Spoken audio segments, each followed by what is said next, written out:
Nel cuore pulsante della cristianità, laddove ogni passo riecheggia sulle antiche lastre di marmo, sorge la Basilica di San Pietro, colosso di fede e arte.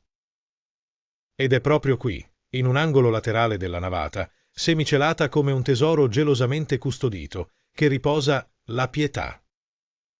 All'inizio può sembrare solo un'opera d'arte, ma avvicinandosi, il visitatore è rapito. Non c'è polvere, non c'è tempo, solo bellezza. E quando lo sguardo si posa sul volto della Vergine e sulla figura esanime del Cristo, il cuore tace. Questa non è semplice scultura, è un miracolo scolpito, un atto d'amore che si è fatto pietra.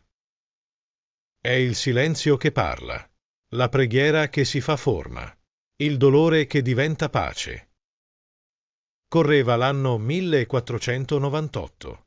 Roma, cuore pulsante della cristianità, era un crocevia di potere, arte e ambizione.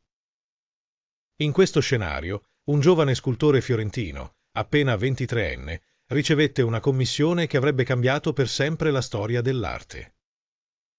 Michelangelo Buonarroti fu incaricato di scolpire una Pietà in marmo per il cardinale francese Jean de Villers, ambasciatore del re di Francia presso la Santa Sede.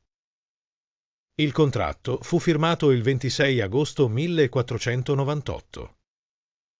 Il cardinale desiderava una scultura per il proprio sepolcro nella cappella di Santa Petronilla, allora adiacente alla vecchia basilica di San Pietro.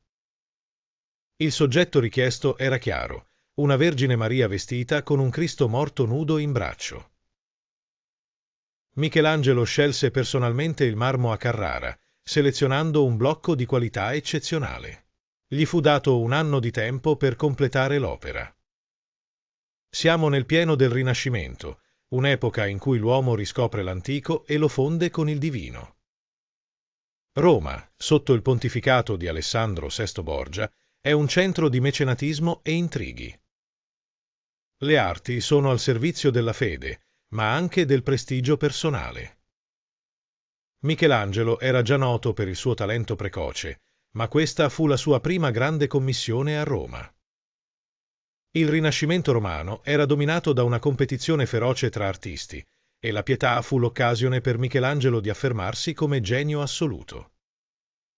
Il cardinale de Villers, uomo colto e raffinato, voleva lasciare un segno eterno e scelse un giovane sconosciuto per farlo. Nessuno si aspettava che da quel blocco di marmo potesse emergere una tale delicatezza. Michelangelo non scolpì solo due figure, scolpì il dolore, la grazia, la fede, e lo fece con una maestria che lasciò Roma senza parole. Osservate la mano della Vergine, aperta, delicata, rivolta verso l'alto. Non stringe, non trattiene. È un gesto di resa consapevole, di accettazione universale. Come se pronunciasse silenziosamente: così è stato e così doveva essere. Non c'è ribellione in quel gesto, solo una maestosa quiete.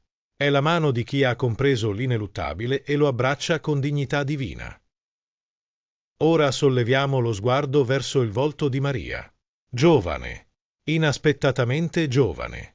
Non troviamo le rughe del tormento né i segni del pianto. Il suo volto è liscio, sereno, quasi etereo. Michelangelo ci offre una Madonna fuori dal tempo, non la madre terrena affranta, ma l'incarnazione dell'amore eterno e della fede assoluta. È come se la sua giovinezza fosse la prova della sua purezza, della sua integrità spirituale. Nel cuore della struttura si innalza una forma piramidale. La base è data dal largo abbraccio del panneggio e delle gambe di Cristo, mentre il vertice sfuma nel capo della Vergine.